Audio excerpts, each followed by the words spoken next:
تفسوا وتحسن سبزوا أسيتكم وأن فرقوا دسي والخم تحقسوا مكراب زلوا بركة بدحرين حمية بزلوا صدق الله ليس مهم توهاوكم تلو أنا سمهم كدم قيا إلو بكريستوس أبو لي كدان بسقاء خالت الدحرنا يرخنبر منفساوي دحنة يلي نينا هذا بحدا بسقاء التدحنا الآيات مركب تقدست بيت كريستيان نبلا مركب بسقاء بنفسي مسكوت أملاخ كريستوس إيسوس مدحن خوينو استجلس الله زموت الله بيت كريستيان تلازي إذا مركب زي نانوه مركب فتا مركب بالعطو يندحر دحينهم خوينو أنا يسوي ما لاوي أتين أنا خندحر زقبنا مالسو ليبا لاوي خنا أتنينا ناب بيت كريستيان أنت وأتو تسفه لأدام ماذا أما يسدد إنجنته أتسخي نسخي أتسخي قدست دنجل مريم السخي ناي أدام تسفو إخي أدام كاب سفرو كاب جنة تباريرو تختلو لما ملسك أبد وحاسس خنيرخي بتسفاي صبيه كنيرو طبعا قدست كده أنا مرتيا دسي والهم منا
بسم الله وولد ومنفس قدوس አሐዱ አምላክ ብፁዕ አቡነ አቡነ ናትናኤል የሰሜን ምዕራብ ሰቲት ሁመራ ሀገረ ስብከት ሊቀ ጳጳስ አባል ቅዱስ ሲኖዶስ ኦርቶዶክስ ተዋሕዶ ቤተክርስቲያን ትግራይ የተከበሩ ልሳነ ሊቃውንት ላይከ ታረቀ ናይ ቅዱስ ፍሬምናጦስ አባ ሰላማ ክሳቴ ብርሃን መንፈሳዊ ኮሌጅ ርክብ ህዝቢ ከምኡውን ናይ ደብረ ሰላም ቅዱስ ሚካኤልን ቅዱስ ኪዳነ ምሕረትን ስብከተ ወንጌል ዝተኸበሩ ሊቀ መዘምራን ገብረ ጊዮርጊስ መሃገረ ስብከትና ቁፅፅር ክፍሊ ሓላፊ ዝተኸበሩ ክቡር አቦና አባ ተወልደ ብርሃን ቆሞስ ናይ ክልቲኡ አብያተ ክርስቲያናት ደብረ ሰላም ቅዱስ ሚካኤል ቅዱስ ኪዳነ ምሕረት አመሓዳሪ ከምኡውን ክቡር መልአከ ፀሓይ መልአኩ ምላው ናይ ቅዱስ ደብረ ፀሓይ ቅዱስ ስላሴ አመሓዳሪ ዝተኸበረኹም ናይ ዝዓብይ ደብሪ እዚ ናይ ኣብነት መምህራን በቢ ማዕርግኹም ከምኡውን መነኮሳት ቀሳውስት ዲያቆናት ደቀ መዛሙርት ኣብዚ ኣውደ ምሕረት እዚ ተረኸብኩም ብምልእኹም ድሓን ዶ ሓዲርካቱም እግዚአብሔር አምላኽና እሱ ይህበና እምበር ምንም ዘይንህቦ ጎይታ ለይቱ ብሰላም ኣሕዲሩ ላብዚ ብርሃን ሰዓት እውን ሰላም ኣብፅሑ ከዚ እውን ቃሉ ክንሰምዕ ኣብዚ ግዜ እዚ ክንርከብ ገይሩ ኩሉ ዝገበረ እሱ እዩ እሞ እግዚአብሔር ይመስገን። ቃሉ ልንሰምዕ ኣእምሮ ይዓድለና። ቤተ ክርስቲያን ትንመፅእ ተለና መጀመርያ ክንጥይቆ ዝግበአና ንሂወትና ዝባዕልና እዩ። እንታይ ክገብር እየ መፅአ? ምስ መን ክነጋገር እየ መፅአ? እዚአን ከይንርስዕ ንምንታይ እየ መፅአ? ሰብ ንሓደ ዓላማ ትኸተሎ ዝኾነ ዓላማ እኒአዎ። ኣብዚ ዓለም እዚ ብዙሕ ንግግራት ክህሊ ይኽእል እምበር ክንዲ ምስ እግዚኣብሔር ዝኾን ንግግር ግን ፍፁም እኳ የለን። ተሓሲቡ እውን ኣይፈልጥ። ስለዚ እግዚኣብሔር ኣምላኽና ከምህረና ኢና ተስፋ ንገብር። መምህር እግዚኣብሔር እዩ፣ ባዕሉ እዩ ዘምህር። እቲ አንደበት ኣብ ሰብ ተሸኪዑ ከምዚ ዝኾነ ነገር ሰኪዕካ ድምፂ መውህብልቲ ንጥቀመሉ ነገር እምበር ማንም እኳ ሓይሊ እውቀት የለ። እውቀት ካብኡ እዩ፣ ንግግር ለ ካብኡ እዩ፣ ሓይሉ ኩሉ ካብኡ እዩ። ትናገርላ መልሓስ ናይ መን እያ? ናይ መን እያ? ናይ እግዚኣብሔር እያ። ትደው ኢሉኒ ኣካል ነዲቑ ዝሰርሖ እግዚኣብሔር እዩ። ነዚ ንኣገሌ ዝበሃል ነገር የለ። ሰባት ስንፍናና መግለፂ ክኾን እንተዘይኮይኑ ኣነ እየ ዝብል መንፈስ ክህልወና ዝኽእል ናትና ዝበሃል ኩሉ ናይ እግዚኣብሔር እዩ እሞ እግዚኣብሔር እዩ ዝናገር ክብል ደልየ እየ። እግዚኣብሔር እዩ ዘናግር። ነዚ ልኡል ቃሉ ክንሰምዕ ብትድጋሚ እግዚኣብሔር ክብር ምስጋና ይብፅሓ እየ። ወገብረ ኖህ በከመ አዘዞ እግዚአብሔር አምላኩ ብኣይና ንነጋገር። ኣብ ኦሪት ዘፍጥረት ምዕራፍ 6 ቁጥሪ 22 ንረኽባ ሃይለ ቃል እያ። ኖህ ከምቱ ኣምላኹ እግዚአብሔር ለኣዘዞ ከምኡ ገበረ ኢሉ እዚ ቃል እዚ ወይ ጥቕሲ እዚ ከምህረና ተሎ ኣዛዚ ተኣዛዚ መራሒ ተመራሒ ለርኢ ቃል እዩ። ኖህ ከምቱ እግዚኣብሔር ዝነገሮ ኩሉ ከምቱ እግዚኣብሔር ዝኣዘዞ ኩሉ ገበረ ተኣዘዘ እዩ። ሰብ ኩሉ እኳ ኣብዚ ፍጥረት እዚ ዝመፀ ኩሉ ለኣምላኹ ለእግዚአብሔር ተኣዛዚ ክኾን ተተፈጠረ ልትእዛዝ ለለይ ምእዛዝ ምክንያት ኮይኑ ዝጠፍአ ግን ትማለ ይኹን ለሙ ብዙሕ እዩ። ፍጥረት ኩሉ ልፈጣሪኡ ክእዘዝ ሕጊ እዩ፣ ግን ብዘይ ምእዛዙ እቲ ናይ እግዚኣብሔር ሓሳብ ብናይ ባዕሉ ሓሳብ ቀይሩ ዝጠፍእ ግን ብዙሕ እዩ። ፍጥረት ሓሳብ ኣምላኽ ከተግብር ትእዛዝ እግዚኣብሔር ከተግብር ሕጊ እዩ። ነገር ግን ትእዛዝ ኣምላኽ ገዲፉ ናይ ባዕሉ ሓሳብ ሕጊ ትገብር ተሎ ግን ጥፍኣት ምክንያት ሽዒቱ እዩ። ልውድቀት ምክንያት እውን ሽዑ እዩ። እንታይ ኣዚዝዎ ስለ ዝነበረ እዩ ቃል እዚ ዝነግረና ዘሎ። ኖህ እግዚኣብሔር ለኣዘዞ ኩሉ ገበረ ኢሉ ኣሎ። ግን እንታይ ኣዚዝዎ ነኸር ነይሩ ይኾን ኢልኩም ዝተሕሰቡ ምእመናን? እግዚኣብሔር እንታይ ኢሉ ነይሩ? እንታይ ተናጊሩ ነይሩ? እንታይ መልእኽቲ ተሓላልፉ ነይሩ? ኣብ ልዕሊ ኖህ ማለት እዩ። ኖህ ማለት ኣብቲ ቅዱስ መፅሓፍ ገሊፅዎ ኣሎ ፅዱቕ ፃድቕ ንፁህ ፃድቕ ሰብ እዩ፣ ንፁህ ሰብ እዩ። ዝገርመኩም ብዙሓት ሰባት ኣብቲ ትውልዲ ዘመን ኩሉ ዓመፀኛታት ትኾኑ ዘለው بين خال صدق الدوموال خميس ولا خبيد فتنا يمسلكم استحسوا حسوا مو سب تمالي يخون لومي لأوزحة جزائي وريه تخونون بزح سب لو وريه تخونون حويس خائخات خيد حويس خائخات خد بين خات خون تلخص وا هايدي خابل حتخا منديخا تبحال اللي مسوز نورو محازتو بيتسو كباويو مدري ماسينا مدري طفيئه بحطيات مخنيات كله لا عمل تزጋጀት له نو حنت مسمر بينو دو يلو قاري اب حنت قال طرحات صنيع بفلاي اوز تولد زي اوز زمن زي كابنو ممهار يكاليو الى يحسب مفتق ساعات سل نورس تطفت له حنت بيتسب كم مكرات وصتلا ايدنقكم يدي ممنا حنت بيتسب شو منترسا سلازي تاخوينا يا دحينا تاخوين خيط خالي هزو خطفيو إلنا أنا خنري إزقبنا مات لازم እግዚአብሔር መጀመሪያ ታይሉ ወነይሩ ትንተልና ገበር ታወተ በዘት ድህን እዩ ريخم تأزاز يا زيا جبر كوي جبر أي تجبر نيود خانة في تأزاز خزيل وني أجزاء هرجن جبر تهوته بزت ده أنا أقوم كداني مثليك زيا هر أملاخ خمزيل عزيزو نوه عبيد إذا مدري عمي صايع عن مدري زل س لا علم وتشسب يلله مدري بحطيات توالى شايع مدري بحطيات تبالاش تلقن زر إلي ولا خي تترف تولد خيهالك لتو تولد مشاجر مخنيات سخايخات خون سلازي لتا تولد زيا أو خبيد فتنات ودق لا تولدي الرشا ملي أخي تطفئ سخا مركب سرح مركب سرح تبهال تلو سؤالي خوني وشتو بزح له قومتها درتها خمزي بزح له أفتم عرف شد اشتري وياه خمزي غير خايا خمزي غير خسر حيا نساخدتها برا كله نجر تباهيلو تنجرت له نوه جنت عيلو الشيء اللي عيموري عدلنا ممنان زنبيتني نتقول أيو كان ده الجزاء فارس لسوون إنبي اللي خبيت هذا نايمس إنبي الجزاء فير إنبي كابلنا ولا بزح جزاء غيرنا هنا حق لمن نقال سؤالنا لبيدنا يا خينا نمبر كان سخم ممنان أوشت زلنا سباتون إنبي كابلنا ولا عمتها تقصيرهم حق يسولنا نناقر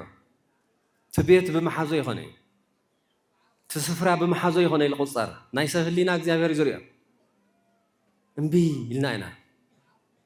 ለዚህ መጽሐፍ ቅዱስ አይ ድሕር ዘመናት ዘመን ምስተቆፀረ ፍርዲ ካብ ገዛ እየል ጅምር ይለለ እግዚአብሔር ፍርዲ በእየል ጅምር ይል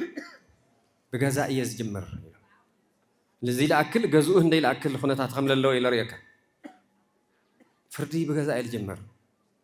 እምቢ ማለት ሰውይል በቀጥታ እምቢ ሊል ቃል ከይመስለኩም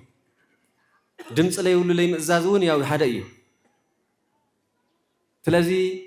መጀመሪያ ካፍትና መጀመሪያ ሰብ አዳም ኳሪና አስተውልና ተኸይና አም እዛዝ የብለይ እዛዝ ሁሉ ወድቀት ዝመፀ ሁሉ ነገር ገነት ዘሎ ሁሉ ሰብ ባህል ተለስ ሓንቲ ተመፀቱን ጠቅም ዲያ ተቀራይቱን ታያማ ላይ ትፍለጥ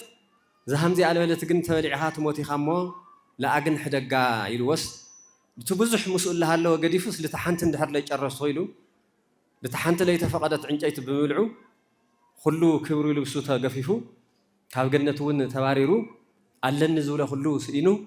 أود كتزو دقا ناي من تأزاز بزي مزاز ناي እግዚአብሔር تأزاز بزي مزاز እግዚአብሔር حيال زخونة بتر اللو قنت ناي እግዚአብሔር بتري دمس يولي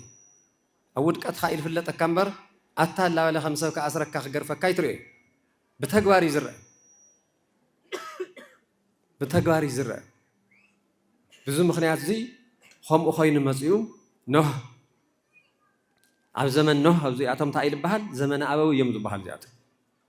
حجمون حج البنات هو هي لزن الجرو زمن زلوا قدسان عبيت بوتاتيهم أبو قدمت يمزو بحال زيات قدمت بوتاتيهم سلازي نه تاتاوت خمزي أجر خسر حياة خمزي أجر خون هنزع معلت مساكت تاخن زي درتها قمتها يلو نجيروا نه الشيء إلو خمتاز ولا جير صريح خالي إسال ناتي وعل مساي وعل كف تصمز خل سوي اللي مساخا جنو علل النيل وقدر أتم منان خم يعني تحبس እግዚአብሔር እኮ ምስ ጻድቃን ውዕል ነይዎ እዩ ኪዳን ነይዎ እኮ እዩ ሰምዑ ዶ ነይርኩም ኪዳነ ኖህ ልሙዓንቲ ነኸብራ ዘለና ቅድስተ ቅዱሳን ልዕሊ ኩሉ ዝኾነት ድንግል ማርያም እያ ኣብ 3 ዓመታ ኪዳን ኣትያ ቤተ መቅደስ ምስ ኣተየት ዘይወፀት ዝቐረየ ተው ዘላ ህይወታ ዝወደት ኣብ እንደይ ዓመታ ቤተ መቅደስ ኣትያ 3 ዓመታ ውዕላ ጽኑዕ እዩ ውዕላ ጽኑዕ እዩ ብህሊናኣ ብሓሳባ ኩሉ ቅድስቲ ኮይና ኣትያ እታ ቤተ መቅደስ ከምኣ ገይራ ክሻዕ ኸዚ መቅደስ ላ ተባሃለ ትነገር ቤተ መቅደስ ኣትያ እምበር ባዕላውን መቅደስ ተባሂላ ትነገር እያ ስለዚ ሰባት እግዚአብሔር ምስ ሰባት ውዕል ነይዎ ምዃኑ ይነጋገር ውዕል ማለት ካብ ሓደ ቁፅሪ ብላዕሊ ትገብሮ ነገር እዩ ምስ ብዙሓት ምስ ሓደ ክልተ ስለዚ ምሳኻ ውዕል ነየኒ እዩ ወእሰይም ቀስትየ በውስተ ደመና ኢሉላ ምልክት ኣብ ደመና ምልክት ክገብር እየ ምልክት ክገብር እየ ምሳኻ እውን ውዕል ነየኒ እዩ ለይጥለም ውዕል ነየኒ እዩ ስኻ ትእዘዝ ተለኻ ሙስትል ትእዘዞ ውዕል ነየኒ ከድሕነካ እውን ኢሉ እግዚአብሔር ቃል ዝኣተወሉ ሰብ እዩ ኖህ ማለት እዙይ ትኾን ተሎ ህንደይ ዘመን ኢሉላ ኣብ 600 ዘመኑ ነይሩ ናሎም ዕድመ ከምዚ ከይመስለኩም ሎም እኮ ቀሊ እቲ ዕድመ ኣብ ልዕሊ ሙሓዱሉ ሓጢኣት በዚሑ ዕድመ ውሒዱ እምበር ሽዑ እኮ ዕድመ ስኡልካ 600 ዘመን ነይሩ እቲ ሰዓት ኔና ደም የመናን ህንደይ ዘመን ህንደይ ዕድሙ 600 ግና ይወዳእ ይኸዝለ ገና እዩ እዚ እዩ ነይሩ እቲ ዘመን ድሓር ኖህ 3 ደቂ እዮም ዘለዎ 3 ደቂ እዮም ዘለዎ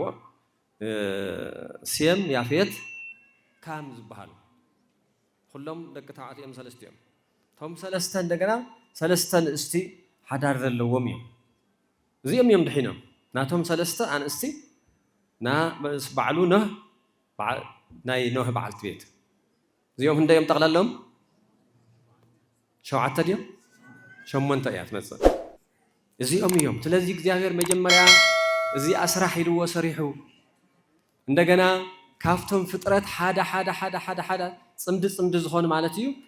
ጾታ ትውልድ ከይጠፍ እዩ እግዚአብሔር ጥንቀቕ ዘሎ ትውልድ ምጥፋእ ከቢድ እዩ ካብ ዝኾነ ኣራዊት ካብ እንስሳ ካብ ኩሉ ነገር ፅምዲ ገይሩኻ ላብኣ ሃም ኣግበር ኢልዎ ከምታ ዝበለሳ እውን ገይሩ እዚ ኩሉ ምስ ገበረ እንደገና እንታይ ኢልዎ እግዚአብሔር ላፍታ መርከብ ላኡ እቶ ኢልዎ እሺ ኢሉ ኸዝውን ወይቤሎ እግዚአብሔር ለኖህ ባ አንተ ወኩሉ ቤትከ እስመ ኪያከ ረከብኩ ጻድቀ በዛቲ ትውልድ በቅድሜየ በዛቲ ትውልድ ኖህ ኩሉ ነገር ዝተኣዘዝኻዮ ገይርካ ኣለኻ መርከብ እውን ሰሪሕካ ኣለኻ ቶም ልግብኦም ኩሉ ሰሪሕካ ኣለኻ ኸዚ ግን ባዕልኻ ላፍታ መርከብ እቶ ኩሉ ገዛኻ ኣለዉ ንምንታይ ኢልዎ እስመ ኪያከ ረከብኩ ጻድቀ በቅድሜየ በዛቲ ትውልድ ብሓቂ ኣብ ቅድመይ ኣብዚ ትውልድ እዚ ኣብዚ ዝሪኦ ዘለኹ ዝፈጠርኽዎ ፍጥረት ኩሉ ስኻ በይንኻ ጻድቕ ኮይንኻ ተረኺብካ ኣይብሎም ምእመናን እግዚአብሔር ኣምላኽ ጽድቂ ይዓድለና ምእመናን ብፍላይ ኣብ ቅድሚ እግዚአብሔር ጻድቕ ኮይንካ ምርካብ ኣብ ዓይኒ ኣምላኽ ጻድቕ ኮይንካ ምርካብ እግዚአብሔር ዝምስክረልካ ጽድቂ ከመይ ዓይነት ጸጋ እዩ እዚ ልምስክር ለመን እዩ ባዕሉ እዩ እግዚአብሔር እዩ እዚ ልኾንለ ግን ንምንታይ እዩ ከምኡ ኮይኑ ኢልና ተርእና ኖህ ተኣዛዚ ምዃኑ እዩ ንሪአና ተኣዛዚ ምዃኑ እዩ ተኣዛዚ ብምዃኑ እውን እግዚአብሔር ካብቲ ዝመፀ መቕሰፍቲ ልብዙሓት ሰባት ዘጥፍእ መቕሰፍቲ ልክድሕን ገይርዎ እዩ ምእመናን ስኻ ጻድቕ ኮይንካ ረኺበካ እየ ቅድመይ ኣብዚ ትውልድ እዚ ኣብዚ ህዝብ እዚ ኢሉ እዚ እውን ቅዱሳን ምእመናን ከምኡ ዓይነት ዝርአየና ሰባት ንህሊና ኢለ ይሓስብ ኩሉ ግዜ ሰብ ይውሕድ እምበር ጻድቕ ለይብሉ ዘመን የለይ እግዚአብሔር ውሕድ ሰብ ክኾን እምበር ሰብ ኣለዎ እዩ ኩሉ ግዜ ኣብ ዘመናት ማለት እዩ ኣብ ዘመናት ጻድቕ ኣሎ ወንዘ ይሓድግ ርእሶ ዘእንበለ ሰማዕቲ ከም ተባለ ኣብ ዝኾነ ዘመን እግዚአብሔር ንምስክርነቱ ልበቕዑ ሰባት ንምስክርነቱ ልበቕዓ ሰባት ፈሪሃ እግዚአብሔር ዘለዎም ኣፎም ዝተዓገሰ ብርኮም ለእግዚአብሔር ዝሰገደ ካብ ዓመፅ ዝረሓቑ ካብ ሓሜት ዝረሓቑ ሰባት ኣለዉ እዚኦም እግዚአብሔር እዩ ዝሪኦም ብዓይኑ ኣረኣዩ እውን ብምሕረት እዩ ዝሪኦም ብጽድቂ እዩ ዝሪኦም ስለዚ ኖህ ከምዚ ዝበለ ሰብ እዩ ኖህ ከምዚ ዝበለ ሰብ እዩ ኩሉ ዝሪኡ ኩሉ ለየለ ላሃሎ السجن قدم أملاك حق እግዚአብሔር حليو ዝነብር ሰብ እዩ እዚ ኩሉ ምኽንያት ኖህ ደቁለ ላኡ ከእቲ ልባዕሉ እውን ክድሕን ልቶም ካልኦት ኣራዊት እንስሳ እውን ላፍታ መርከብ ከእቲ ምኽንያት ምዃኑ ዝኩሉ ክሰርሕ ዝኾነሉ ምኽንያት ተኣዛዚ ስለ ዝኾነ እዩ እግዚኣብሔር ለወለ ኩሉ ስለ ዝሰምዕ ኣነ ይስኹም ምእመናን ንሰምዖ ኣለና ዲና እግዚኣብሔር ንሰምዖ ኣለና ዶ ንገርንባ ወይ ወን ወደ እወ ማለት እኮ ቀላል እያ ሰው ኢላ ማለት እዩ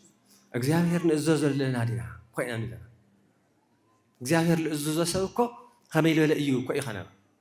እግዚአብሔር ንእዘዞ ሰብ ካብ ቂም በቀር ርሒቑ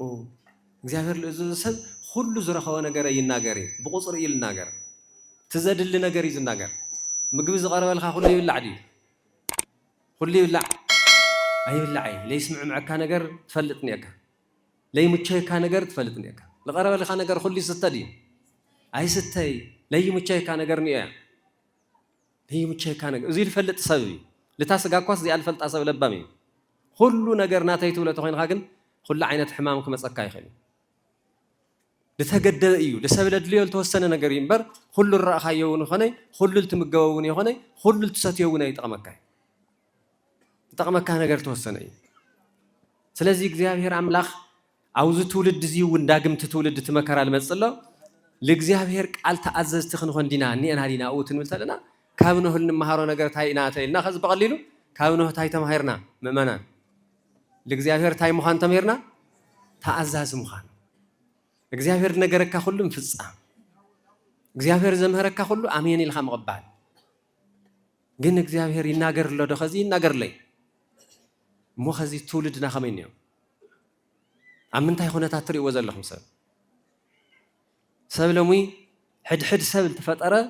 ኣነ ጎይታይ መሓረኒ ኢሉ ላብ ኣምላኩ ክኸድ ዝግብኦ ኣብ ልዕሊ ሰብ ላፈረደ ዝወዓለ ዘመን ኮይና በፂሕና ናብ ባዕልካ ሓጢኣት ርአ ተቢልካ ነይርካስ እቲ ናብ ባዕልካ ዘሊልካስ ና ካሊእ ሰብ ሓጢኣት ክትርኢ ከምኡ ለለ ፅሑፍ እኒአ ድዩ ኣለ ዶ ከምኡ ዓይነት ፅሑፍ ሰብ መጀመርያ ልመን ክርኢ ዘለዎ ልባዕሉ ከዚ ልባዕሉ ምርኣይ ስኢኑ ልባዕሉ ዝርኢ ዓይኒ ስኢኑ ልባዕሉ ዝርኢ ህሊና ስኢኑ ኣብ ልዕሊ ሓዊ ይፈርድ ኣሎ ብፍላይ ቀደም ተፈራሕቲ ዝነበሩ ዘመን ኣነ ኣብ ሂወተይ ለስገአኒ ነገር እኒኦ ክነገረኩም ኣብ ሂወተይ ለስገአኒ ምክንያት እኒኦ እዚ ዘመን እዚ ንምንታይ ስጋኣት ትብል ተለኹም ሲ በቃ ልትፈርሖ ነገር እዩ ቀደም ተፈራሕቲ ዝነበሩ ተቋማት ካብቶም ተፈራሕቲ ተኸበርቲ ዝነበሩ ተቋም ሓንቲ ቅድስቲ ቤተ ክርስቲያን ነይራ ተጋገሪ ሓቂ ዝኾነ ሰብ ኣፈለኒ ኢሉስ ደፊሩ ፖለቲከኛ ይኹን ገለ ይኹን ለባም እዩ ነይሩ እዚ ነገር እዚ ሃለው ኢሉ ኣያት ብጣዕሚ ጥንቃቄ ኣለዎ ሃይማኖት ልብል ነገር ብጣዕሚ ከቢድ ገይሩ እዩ ካብኡ ቀፂሉ ነገና ደግሞ ኣበው ቦታትና ደግሞ ኣበው ዝኾነ ቦታት ደግሞ ተፈራሕቲ እዮም ንሃይማኖት ኣቦ ገደፍዎ እሞ ናሊቀ ጵጵስና ገደፍዎ ንሃይማኖት ኣቦ ትበሃል ተሎ ተፈራሒ እዩ ሎሚ እዚኦም ኩሎም ምስ ተደፈሩ እቲ ዘመን ናይ መወዳእታ ዶ ኮይኑ ይኾን ኢልካ ትሓስብ ዘመኑ ዶ ተወዲ ይኾን ፈቲዩ ድዩ ሰብ ዝዛረብ ኣሎ መን ይኸለ ዝዛረብ ኣሎ እዚኦም ብሓቂ የል ነገረኩም ዘለኹ እዚኣቶምስ ቀይሕ ቀለም እዮም ብቐሊሉ ዝድፈሩ ይኹን ኣቦኻ ቅርተ ቢልካስ ዋ ከይረግሙኒ መርገም ከይበፅሐኒ መብለ ይኹን ከይወድቕ ኢልካ ትሓስብ ተንኣሳ እግዚኣብሔር ተይፈራሕካ እዩ ቤተ ክርስቲያን ትበሃል ተሎ ደግሞ መስኮተ ኣምላኽ ተቋም ናይ እግዚኣብሔር መንግስቲ ኣዋጅት ስለ ዝኾነት ብዝኾነ ታራ ሰብልቲ ዝንጠለ ይነበረት ነይራ ዲሃሙ ብጣዕሚ እያ ትኽበር ብጣዕሚ እያ ትፍቶ ሎሚ ግን ኩሉ ተወዲኡ ወግዕና ንግግርና ኣብ ቤተ ክርስቲያን ምትቻው መፅኡ ኣረ ካብዚ የድሕነና እግዚኣብሔር ኣምላኽ ስርኮ ኢለ ይሕሰብ ኮ እዩ ነይሩ እዚ ነገር እዚ ትለዓል ተሎ ኮ ዕፆ ኮ እዩ ክበሃል ዝግብኦ ሓሳብካ ዕፆ እዩ ዝበሃል ዘሎ ቤተ ክርስቲያን ከም ናይ መንደር ግምገማ ቀበሌ ኣይትግምገሚ ነውሪ እዩ ሓጢኣት ንምንታይ ናይ እግዚኣብሔር መንግስቲ እያ ናይ እግዚኣብሔር መንግስቲ እያ ከምኡ ትበሃል ተኮይና እውን ልትልምልከቶ ኣካለፍቲ ቦታ ከይድካ ብምስጢር ሓሊኻ ብስርዓት መላሊስካ እዩ ኣብ ኣደባባይ ወፂኻ ቤተ ክርስቲያን ከምዚ እያ ኣባ እገሌ ከምዚ እዩ ኣይበሃል እዚ እንታይ የምፅእ መቕሰፍቲ የምፅእ መርገም የምፅእ ሞት የምፅእ ኖህ ግን እዞም ኩሎም ዓሚፆም ምድሪ ጠፊእ እያ ኢልዎ እግዚኣብሔር ብዓመፅ ጠፊኣ እያ ትብሎ ተሎ ካልኦቶም ኩሎም የለው ትበሃል ተሎ ኖህ በይኑ ኣነማ እኒአኹ እግዚኣብሔረይ ካባ ካላበይ ክኸድ ንበልኻኒ እየ ልእዘዝ ኢሉ ኖህ أنا لا أخاي الإزاز فلذي لومي نهل مسل سب زام درزي آيد لي الله من لمسل سب يد لي الله زام درزي نهل مسل سب يد لي الله خمي التعزز كل زجبر من لا عززه سيطان لا عززه إنبي طرح لسيطانيا بقى زي أستوعب لي ممنا إنبي طرح لمنيا التسرح لسيطانيا إنبي بلوه لقانيا وهو بلوه لإግዚአብሔር وإنبي بلوه لقانيا وهو بلوه لإግዚአብሔር ويقربكم إግዚአብሔር أملاك ويتاي ردأني حجزني تاي كأزز والوا السب محرت قروكم يو أتيجن إنبي والوا رحق وكرحق يو تبعيلو تصحفه إزو ينيرو لما جن الشيء تاريخي ونيا أون تاريخي ونيا منفس لوي منفس أجانتي بتجاله طمعت لو ما بزحته لمثال محشاو ناسيت عندي نايمني حسيت نايمني ناسيت عندي حسيت مري ورا مري أو زعد زي بورا عدك فرسي لكو غزل داقم قالي يوزي وصيحو قالي يوزي آتيو قالي خمزي قبر له حساسي الخازي يركب نجر تهزونا برعدي موتلو بجنكتي موتلو بالتوسنو فرس الخونو ورينياتات عدقينياتات زخونو عد ترقاقي عكي عداقانا برعدي ميتو عداقانا برعدي ميتو أنا ورانا برعدي ميتو بحسوت ناي حسوت نجر بفلا يزخز صوت وزلهم لصدق أيهانين بتيك توك زبحال نجر بقى بقليلو حنت نجر تجاورت خزاوزي قال نجر الله أو عالم بس يحلا دليل إن تقين تساو خز قصير وانا اللي تنجر بقى تودي الله هك نجرك توقع أبزن نجراي خزل تناجر هون تجاه نجر تحلين خيرنا الله بقى يزجاج الله مالت زسوا عايزي خمسة أول رأيهم وقت بهالله مالت سمعنا لهم ده بقى جن من ما يخوني إجزاء مسكين بحدا قصة خبر مسكين على المدهني على ما يخون زم حدا بوتات نال تصرف للون ديام إجزاء من ديل أكل إجزاء الفتوى مخاني خالت جنزب بحدا قصة ذا أرثوذكس بيت كريستيان ذا قدستي لتردو أي لا يتردو أي خلول تجاه الله وزخ الساعات توم خالوت امنتينا زولو على ما ويان سلازخون مس عالم تسمع من الله ويردك زابي فكشان كن خزون مسكل بوتا من الله اي لردك كله تتوكاتل علل لخالق እግዚአብሔር ምስጋና ይካልዩ እግዚአብሔር ምስጋና ይካልዩ በረከትዩ ጸጋዩ እዚ ተረኸዩ ዲ خفيو አብዙ ምድር ዚኮ ሰብ ለምስገን ተዝኾን ነይር ክነግረኩም ዶ አብዙ ምድር ዚ ናይማን ወለታ ዘለው ዓለም ተዝኾን ነይር መጀመሪያ ከምስገን ዝግቦ በስጋ ካብ ድንግል ማርያም ዝተወለደ بملكوت قدم عالم كاب እግዚአብሔር أب تولد قويتا هياو إيسوس كريستوس بزي كلام حرت معت زي ولا قويتا لكل زقرب لكل زفتو لحتى أن أجندة غير لو زمدر زي تجلس إيسوس كريستوس حتى أن كوبوتاي نورم يتفلت رقم منا لحتى أن زخنا ممهر كويل تجلل كويم حتى أن أبولي كدان كوب ملؤم سوات حتى أن يوم جنة التعصم يوم إيسوس كريستوس جن يدزر جحو لو زمدر زي أمز يوم ولد እግዚአብሔር خبر مسكانا يصحيه فقره صنوع هياو فقره صنوع هياو لا صلا اخي زفتوكا زي تفلطو كتفلط زغبركا برهان حيزو لا صلمات زمص ኢየሱስ ክርስቶስ ዓለም ትክክለኛ ፍትሕተ ዝህልዋ ነይሩ ክርስቶስ ያተخبر ነይራ ግን ክርስቶስ ኣብ ዓለም ዲ ኣኻቢር ዲዩ ነገር ንባት ኣይጽቕልኩም خابير ديوم أي خبري بزح تواريدو بزح مكرارخي خزون بيت كريستيان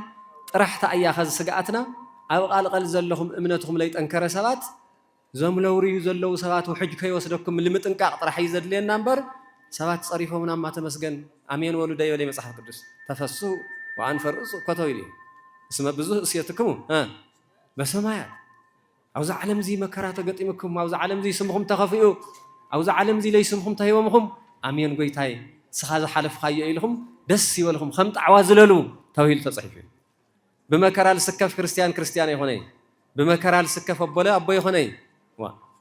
كاو كريستوس لعبب بما يليكو كاو كريستوس لعبب بولدي يلي الذي كريستوس لحالفه من قدك خريان دحريلو كوك أصله كنك أفله مكراك حلفني هو زي تخون تلقن كي تسكفوا إلى تقويتها تايلون تفسوا وتحسيوا سبزوا أسيتكم بصنع وأن فرقصوا دسي ولهم تحقصوا مكرا بزلوا بركة بدحرين حامية بزلوا صدق الله ليس مهم توهاوكم تلو أنا سمهم كدم قيا إلو سمخ هذا دم من دي ظاهري ኣብ ዓለም ስሞም ዝኸፈአ ሃዋርያት ኣብ ዓለም ስሞም ዝኸፈአ ነቢያት ኣብ ዓለም ብመጋዝ ዝተወቕዑ ነቢያት ቅዱሳን ብእግዚአብሔር እንዲዮም ዝኸበሩ እምበይ ውለታ እኮ ካብ እግዚአብሔር እዩ ውለታ ካብ መን እዩ ካብ እግዚአብሔር ዝኾነ እቦ ዋጋይ ካብ እግዚአብሔር ከረክብ እየ ኢሉ ለኣምን ተኾይኑ ናይ ዓለም መከራ ምንመይ ይሰቅኸይ ማለት እዩ ካሊእ እውን ክብለኩም ዝግባእ ምእመናን እዞም መንገዲ እግዚአብሔር ታእዩ ሃልወት እግዚአብሔር ታእዩ ኢልኻ ዘይፍለጡ ሰባት ሎሚ ተገዚኦም ብሚድያ ተቆፂሮም ንቤተ ክርስቲያንና ክንደይ መከራ ዘውፅሑ ዘለዉ ተጠንቀቑ ኣነ መናእሰይ ኦርቶዶክሳውያን እውን ኣብዚ ብዙሕ ይንኣድኽኩም እዩ ኣቦታትኩም ዘምህርናዮ ትምህርቲ ላተቸው እዚ ከምዚ ይብለው ቤተ ክርስቲያን ሰዓሙ ይብለው እሞ ቤተ ክርስቲያን ኣይትሰዓሙ ኢልና ዲናማ ክነምህር ፅበይ ትውልድ ፈተና ላውፅታ ይብሎስ ሎሚ ለቤተ ክርስቲያን ሰዓሙ ይብለው ርኢኹምዎም ልብሉ ሓሰብት ኣለዉ እንታይ ደኣ ክንብለኩም ኣይትሰዓሙ ትዝገርም ይገርመኩም ክንደይ ለኣክል ህሊንኡ ልሸጠ ሰብ ምህላው እዚ ምድሪ እዚ ቤተ ክርስቲያን ምስዓም ቤተ ክርስቲያን ምፅላይ ላ ቤተ ክርስቲያን መፂኻ ከም ጣዖት ዝቐልፅዎ ኣለዉ ሙሉ ግዜ ድግር የበለኒ እምበር ሓደ ወዲ ኣሎ እግዚኣብሔር ይቅር ይበሎ ግን መናእሰይ ኦርቶዶክስ ግን እንታይ ትምልሱ ዘለኹም እዚ ጉዳይ እዚ ግን ኣይፈልጥ ሓቦ ከኒአኩም ድዩ እውን ኣይተረድአን ቤተ ክርስቲያን ናይ ሓደ ክልተ ቦታት ይኹንቲ ናይ ጠቕላላ ኣማኒ ክርስቲያን ኩሉ ጓል ትኹን ወዲ መልሲ ክወሃብ እዩ ዝግብኦ ቤተ ክርስቲያን ገዛኻ ትፅረፍ ተሎ ማለት እዩ መጽሓፍ ቅዱስ ዝተረድኡ ለይኾኑ ሰባት ቤተ ክርስቲያን ስገዱ ጸልዩ ኢሉ መጽሓፍ ቅዱስ ብሉይ ኪዳን ሐዲስ ኪዳን ነገሩና ቤተ እግዚአብሔር ከም ልስገድ ከም ልጽለይ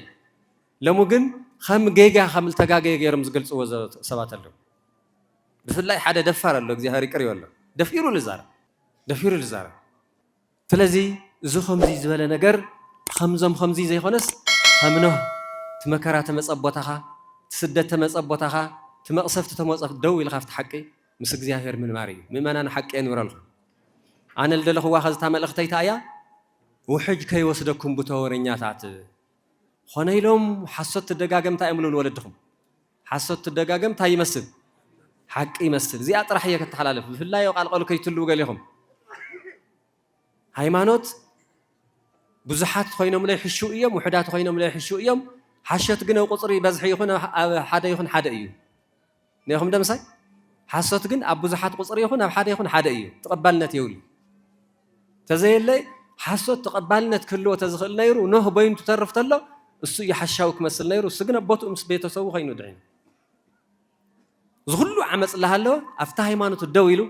ኣነስ ምሳኹም ኣይኾኒ ከማኻትሞ ኣይኾኒ እግዚኣብሔር እየ ዝኣምን ኢሉ ርኢኹም ልታሪክ ልትውልድ መንገሪ መምሃሪ ሰብ ኮይኑና ኖህ ማለት እዩ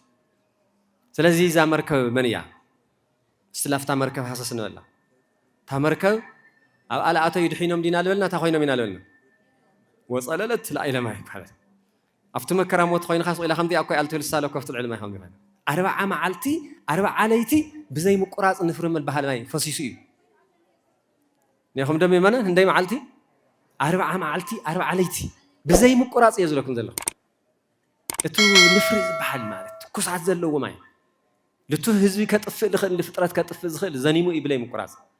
ጠቕላሉ ላ 150 ከባቢ ድሓርኳ ቀለል ኢሉ ስለዚ እዚ ትኾን ተሎ እዚ ትውልዲ ክቋቋሞ ይኽኣለ እስትንፋስ ዘለዎ ሰብ ኩሉ ጠፊኡ እየና ንብል ዘለና ሰብ ልቋቋሞ ይነበረ እቲ መከራ ኩሉ ጠፊኡ መን ግን ጥራሕ ኣበይ ለኣተወ ግን ድሒኑ ኣበይ ለኣተወ ግን ጥራሕ ድሒኑ ኣብ መርከብ ለኣተወ እዛ መርከብ እዚኣ ሎሚ መን እያ ብዙ ዘመን እዚ እግዚአብሔር ይባርከልና ብጣዕሚ ነመስግነኩም ኣሕዋትና ሎሚ እንዲያውም ፍልይ ለብላ መርከብ ብክርስቶስ ኣብ ብሉይ ኪዳን ብስጋ ኢኻ ልትድሕር ነይርካ እምበር መንፈሳዊ ድሕነት የለይ ኔና ደ ብሓደ ብስጋ ልትድሕነላ እያ እታ መርከብ እታ ቅድስቲ ቤተ ክርስቲያን ንብላ መርከብ ግን ብስጋ ብነብሲ መስኮት ኣምላኽ ክርስቶስ ኢየሱስ መድሕን ኮይኑ ዝተገለጸላ ዝሞተላ ቤተ ክርስቲያን እያ ስለዚ እዛ መርከብ እዚኣ ናኖህ መርከብ ኣብታ መርከብ ብልኣተይ እንድሕር ድሒኖም ኮይኖም ኣነ ይስኹም ኢማ ላበይ ኣቲና ኢና ክንድሕን ዝግበአና መልሱለ ይባል ላበይ ክነኣቱ እኒአና ናብ ቤተ ክርስቲያን ትንብል ተለና ንሕና እውን ዲና ንሕና ኣመንቲ ክርስቲያን እኮ ቤተ ክርስቲያን ኢና ህይወትና ልተስተኻኸለ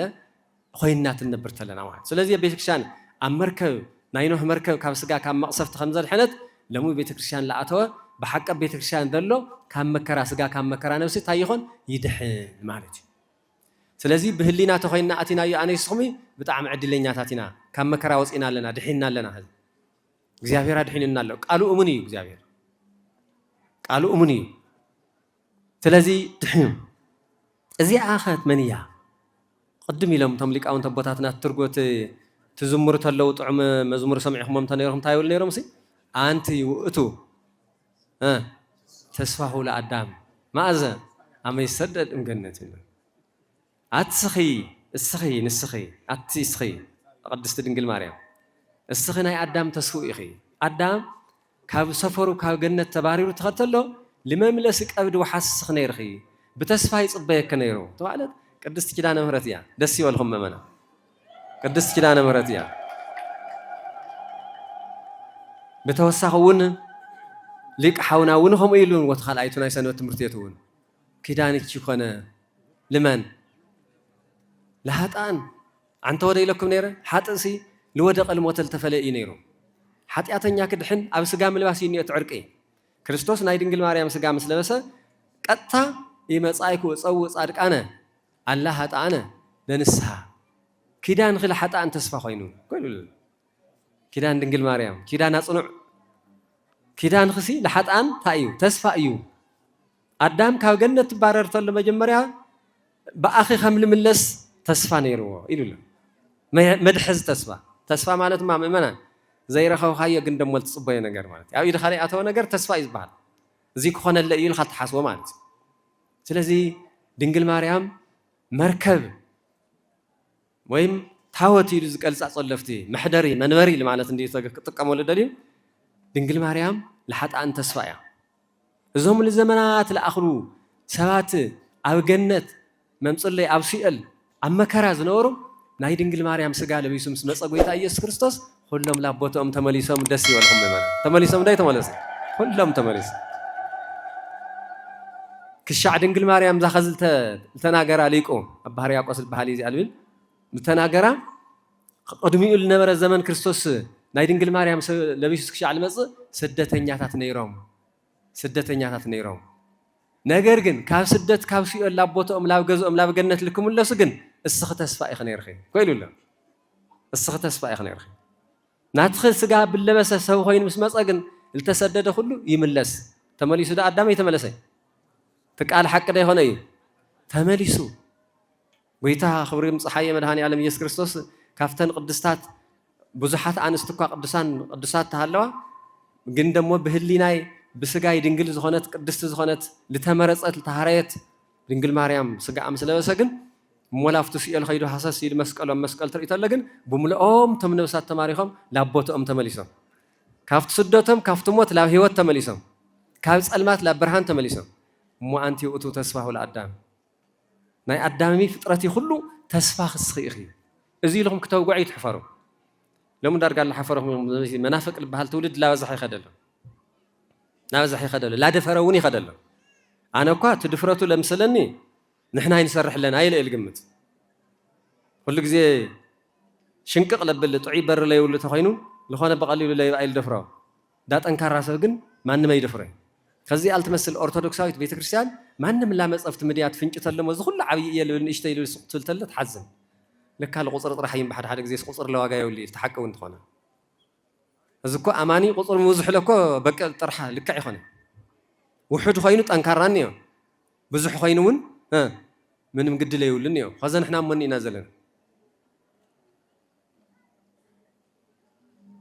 ስለዚ ድንግል ማርያም ናትና እያ ወሐስና እያ ተስፋና እያ ኢየሱስ ክርስቶስ ናታ ስጋ ለቢሱ ለአና መድሕን ኾይንና እዩ ስለዚ ሎሚ ኪዳነ ምህረት ኢልና ነኽብር ኣለና እውን ትሪእዎ ዘለኹም እንታይ እዩ ኪዳነ ምህረት ማለት ናይ ምሕረት ኪዳን ተቐበለትሉ እዩ ድንግል ማርያም ስለ ሓጥኣን ትበክይ ነይራ ንሕና ሰብ ዛ ዓለም እዚ ልልዋዕል እንድሕር ሞችዎ ካብኡ ብልዓል ጥያቐ የብሉ በቃ ተመሊሱሉ እዩ ምንም ኢለ ይፈልጥ ኢሉ ውለ ነገር ለየብሉ ኣብ ጻድቃን ኒኢኻ ግን ከመይ ኢለለኒ እየ መሲልኩም ልዋዕሎም ትጸጋ እግዚአብሔር ስለርድእዎ ስለልፈልጥዎ ትበረከት ዋ ጎይታ እዞም ልፈጠርካዮም ሓጥኣን ኸላበይ ክኸዱ ጠፊኦም ክተርፉ ተሰዲዶም ክተርፉ ቃለ ይባስምዓኒ ኢሎም ይልሙኑ ለእግዚአብሔር ስለዚ ድንግል ማርያም እቶም ተስፋ ሓጣን ዝበልኽዮም ብምልኦም ናትኽል ማና ክሓፍር ስለ ዘይግብኦ ትኽክለኛ ስለ ዝኾነ ለሓጢኣን ምሕረ ልኽእየ ተባሂላ ምሕረት ዝተቐበለትሉ እዩ ዝዕለት እዚ ማለት ናይ ምሕረት መዓልቲ እዩ ናይ ቅርታ መዓልቲ እዩ ናይ ምሕረት መዓልቲ እዩ ናይ ቃል ኪዳን መዓልቲ እዩ ስለዚ እግዚአብሔር ምሕረት ክበና ግን ትሰብ ኣይጋገይ ኢልኻ ሰብ ኣይትውድኦ እዩ ሰብ ይጋገይ እዩ ግን ለባም ሰብ እንታይ ይገብር መሲልኩም ንስሓ ይኣቲ ንስሓ ዝበሃል መድሓኒት ይውና እግዚአብሔር ክብሪ ምስጋና ይብፃሕ እዮ ኣነ ይስኹም ንስሓ ተዘይህሉ ነይራ ዛብዚ ኣደው ኢለ ልናገር ኣለኹ ኩልና ተስፋ የብልና እገሌ ካብ እገሌ ሕሽ ኢልካ ልተወዳድሮ ሰብ ለየለ ናይ ሓጢኣት ዓይነቱ ይክፈላለ ልኽእል እምበር ኩልና ሓጣን ኢና ሓቂ ንምንጋር ርእስና ክነመኻሸ የብልና ካብ ኩሉ ልዕሊ ኩሉ ፅድቂ ሓጢኣትካ ምእማን እዩ ሓጢኣትካ ምእማን እዩ ትፅድቂ እምበር ምንም ሓጢኣት ኣይነኽእኒ መልማ ካልእ ነገር እዩ ለእግዚአብሔር ሓሳብ ኢኻ ትገብረለኻ ኢሉ ለመፅሓፍ ቅዱስ ዋና ለባም ዝበሃል ግን ሓጢኣቱ ኣሚኑ ተተጋግዩ ናብ ንስሓ ልምለስ ከምዚ ልበለ ኮይኑ ናይ ድንግል ማርያም ውዕል እውን በጠቕላላ ይሰርሕ ጠቕሊሎም ሃልወት ኣምላኽ ዘየለዎ ኣብ ንስሓ ዘየለዎ ሓጣን መሊኦም ክምለሱ ዘይኽእሉ እዚ ኣይኾነ ፈቃደኛ ላይ ይኾነ ከመ ገይሩ ይድሕን ልምድሓን ለኮ ትፈቅድ እኒአካ ካባኻ ድሌት እኒአዎ ሰብ ክበልዕ ብላዕ ኢኻ ልትብሎ እምበር መቸም ኩሉ ነገር ላኸለስኻ ክትነብር ኣይትነብር ይኾነ ድዩ ባዕሉ እዩ ዝምገብ ስለዚ ሓጢኣተኛታት ተስፋና እያ ትንብል ተለና ኣብቱ እምነት ኮይንና ልተጋገናዮ ኣብቱ እምነት ትንህል ተለና ኢና እምበር ካብቱ እምነት ወፃእት ንኾን ተለና ግን ምንም ነገር ኣይኮነን እዚ እዩ ክነስታውሰና ዝግባእ ስለዚ እታ መርከብ ዝተባሃለት ኣብ መርከብ ለኣተዩ ፍጥረታት ኩሎም ከም ዝደሓኑ ሎሚ ኣብ መርከብ ሃይማኖት ንእቶም ምእመናን ሎሚ ኣብታ ቅድስት ቤተ ክርስቲያን ንእቶም ሞ ካብቱ ኣብ ቅድሚትናይ ኣብ ቀረባናይ ለኣና ክውሕጥ ኣፉ ከፊቱ ዘሎ ፖለቲካ ኣደገኛ ዝኾነ ምድሪ ዘለናዮ ዓለም እግዚአብሔር ካብዚ ከድሕነና ካብ በላዕ ከድሕነና ላፍታ መርከብ ንእቶ ትንኣቱ ተለና እውን ብልቦናና ንእቶ ኣይንጋገ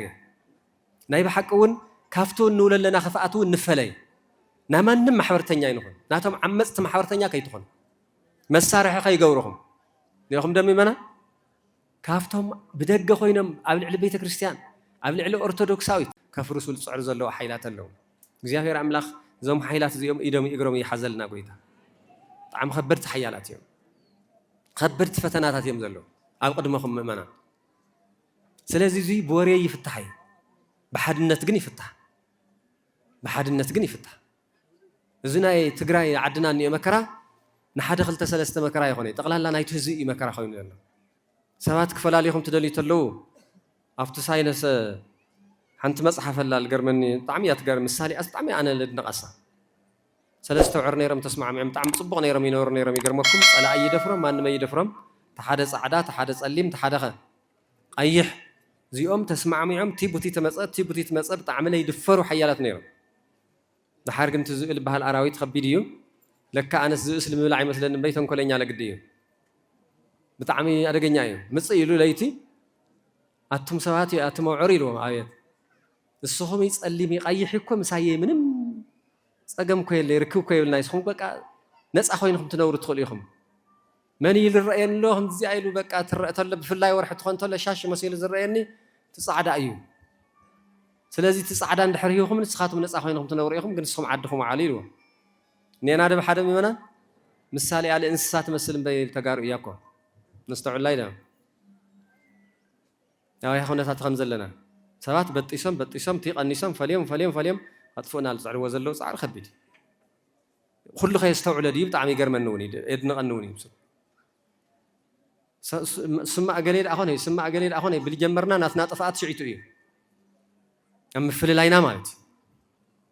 ሓጢኣት ዝኾነ ሰብ ወሲንካዮ ኢኻ ካሊኡ ግን ተኾነስ ክድሕንዶ ዓይነት ነገር ማለት እዩ ከምኡ ይመስለኒ ዝናኻ ዝኒአ መከራ ብናተይ ሓሳብ እየ ዝነግረኩም ዘለኹ ድሓር እንታይ ኢሎም እቶም ክልተ ባይ ለካ ምንም ኣይብለና እሞ እንድሕር ምንም ዘይብለና ንሕና ነፃ እንደብርማ ለካ ስኻ ኢኻ ተርእየና ኣለኻ ኣይ ተፈለየና ኢሎምዎ ዋይ ኣተሓደጉ ወሓስ እዩ ንበቃ ከምዛ ኸ ዝነግረያ ኣለና መከራ ኣተሓደጉ የኾነ ብሓደ ኢና ንነብር ተበለ ኣይኮነ ተፈለየልና ስኻ ፃዕዳ ኮይንካ ኢኻ ተብልዐና ኣለኻ እምበይ ይበልዐኩም ኢሉ እኮ ቃል ኣትኢልና ካብዚ ብላዕልታ እኒአና ኢልኩም እዚኣ ገይሮም ፍልይ ብሰበልዎ ብቲ ፃዕዳ መጀመርያ ይጥቀመሉ እቲ ኣራዊት ከዚ ኸ ክዓርፍ ድዩ ንገርንባ ክዓርፍ ድዩ ኣይዓርፍ ይቐፅል ኣቢሉ መፅኡ ስለወድእ ብለት ሓደ ሓይሊ ተዳኺሙ እኒኦ ብድሕሪ መፅኡ ኢለለ ኣቶም ኢሉ መፂቦም ኣብየት ዋ ፀሊም ኮ ፀልማት ስለ ዝኾንካ ለኣኻ ምንም ውዕል የብለይ ፀልማት ተጥዐ ይርኢ تقيح حلو لا لن يلمس الله خيل وندنا رايحون ده همز يسلتي عطفا فاسلتني ويو خفات سبات قلل تخيم مسلكم كطفا خاتلو خم يجرم خمز بالع خمالت ما إلى التحدى صلي ما خاين خاطر خاين صلي متخن مو سخاد حن أيها مساخات صقم يبلي زيجن حلو لن ليلو بل تفليني لولا قرطم بحر خلت صلي مجزية خاص دلدي دخل لهم خمس جيرات في وهم بس جم ذا مثال زي أبطعمية تاريخية هذه بزهم زي بقليل بخندي أجيرهم بقليل سلت تتقيمهم هالواتهم خناتهم يطفئوهم خزون زعدنا نرئز لنا خناتات تحدل ببو علو بلالا أو رح أقطع خرخايس ببو علو تمكرا وزي كون زخوننا لزلو مؤمنان حادنتنا نستم كريستنا ناون نستم زعد زي كل شيء لقنا لالو ناي كريستنا هيمانوت عدي بحق ونصانت لنور عدي تاريخ المسرة تعد سلازخونت خزقنا تاريخ مقيار لخون سبات سلالمصو تاريخ زي سي قيرهم بخالي نجر كتكو وسلز دلي زلو እግዚአብሔር ውን ክረደና በሐድነት ይዝረደና እግዚአብሔር ውን ልሰምዕና ኣብ ፍቅሪ እዩ ዝሰምዕና እግዚአብሔር ካብቱ መከራ ዝዘድሕነና ሓቢርናት ንህልተለና እዩ ለተሓደ ሕሊፍና ንህወል ግዜ ግን ናይ ኣበላልዓ ጉዳይ እዩ ሎም ኣነ ክብላዕ ናጋ ዝድሕር ጻሕ ተኻምኡ ይውቱ ለውጥ እምበር ምንም ዓይነት ለውጥ ይመጽእ ስለዚ ተኸምዚ ለለ ጉዳይ ክነስተውዕል እዩ ዝግበአና ኣብ ኻሊ ዓድኮ ካብዚ ዝኸፍኡ እንደይ ክፉኣት ኣለዉ ግን ናተይ ልብልዎ ነገር ሕሊፎም ይህወይ ንሕና እውን እገሌ እዩ ንብለ ገዲፍና ብሓደ ኮይንና ሓቢርና ኩሉ መስመር ሰሚርና ኣብ ሓደ ጎይታ ኣምላኽና እግዚኣብሔር መሓረና ልብል ጸሎት ወሲኽና ለኣምላኽና ተንበርኺኽና ካብ በላዓ ክንድሕን ኢና ኩሎም ትብልዑ ተለዉ ዝተረፈ ሰብ መንዲና ኢልና ኢሎም ማዓንቲ ኩሉ ጠፍእ ተለል ድሓነ መንዲ ኖህ እዩ ሎሚ ትግራይ በእውነት እግዚኣብሔር ኣምላኽ خمنه له عيني خمتلونه الرؤية عيني خم عيني رأينا جزاير أملاك أبنه زودق عين تجزاير أبنه زودق عين تجزاير لنه مدحني تخين وخمزي أكبر بزي أدحن بزي آخر زي أسرح له أتمسات من قد يرينا من قد له كويت أفينا أني هزمه جزاير كم مستيرك صور الخاتل لك كل نجار يلتفك مستير ندحر تصويرك تايك تجبر خمزة لك كان ندحر تصويرك لمو ما تقرب أيها ግን ተናአሰኳ ሳታጎይታ ምስጢር ካዶ ግለጸልና ይል ወለ ሰብ ለኮ ይሲን በመጋረጃ ተጋሪድና ኮይና ዘለና ህዝብ ትግራይ ላ ከምዚ የነበረ ይብሐቅ ህዝብ ትግራይ ከምዚ የነበረ ከዝታ እም ተሓዊሶምና ነው ተጸገም ለምንጋር ሐቅ ለምንጋር ህዝብ ትግራይ ተአማኒ ተነዴታትና ተንት ማህለልቲ ተን ብጾም ይብጸሎት ይዝፍለጥ አዴታትና እሳተን ለላቀነሳ ተምቦታትና ለግዲው ሎም ሰለም በሊዑም ልቅሱ በዚህማት መሳዋት አታዊዛ ከም ስለ እግዚአብሔር በሊዑም ልቅሱ በዚህም صقيلهم مطاطا يولم ليتمص يما يصليو من ما يو خاليون كنطنقق زغبنا بفلاي زي خم بيت كنتنا ناي ولد كنت لخونه معناتيو ليت ملوء بيت كريستيان ماهليت يحدر معطنتي يغبر كدان يبصح قداسه يقدس ازي لا لا يحدر زناتنا تولدي قطر زد خمزي بللت يدقس سهاته فقره يفلطو ماهليته يفلطو تأمره يفلطو جزع يفلطو 4 ساعاتهم تلعلهم كانت رام جرم ساعتهم 10 حجمرو خزيتو كايدانا يتمطاطنه يني معناتي تيبل دقسات يلعل ازو زحمزني اسرارحون